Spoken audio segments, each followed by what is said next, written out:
প্রতি বছরের মতন এবছরও চলে এলাম বইমেলাতে। কলকাতাতে থেকে কলকাতার বইমেলাতে আসবো না, এটা তো হতেই পারে না। আর যেখানে বই কেনা বা পড়াটা বলতে পারো আমার একটা ভালোবাসা, আর যেখানে ভালোবাসা সেখানে তো উপস্থিত থাকতেই হবে। তাই সবার আগে এখানে এসে বিভিন্ন স্টলে ঘুরে ঘুরে বই কালেকশন করে নিলাম নিজের পছন্দ মতন। স্টলে এসে দেখলাম পিতাদি উপস্থিত ছিল, তাই ওনাকে দিয়ে ওনার বইতে একটা সিগনেচারও করিয়ে নিলাম। তারপর বেরিয়ে পড়লাম।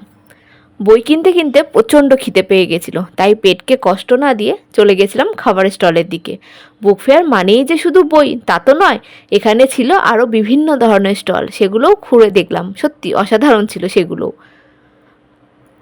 তারপর আমরা সেখানে কিছু বাউল গান বা বিভিন্ন সাংস্কৃতিক অনুষ্ঠান উপভোগ করে বেরিয়ে পড়লাম বাড়ি যাবার উদ্দেশ্যে। আর কী বই কিনলাম সেটা তোমাদের সাথে নেক্সট ভিডিওতে শেয়ার করছি। তোমরাও কিন্তু শেয়ার করো তোমরা কী বই এবারে কালেকশানে নিলে।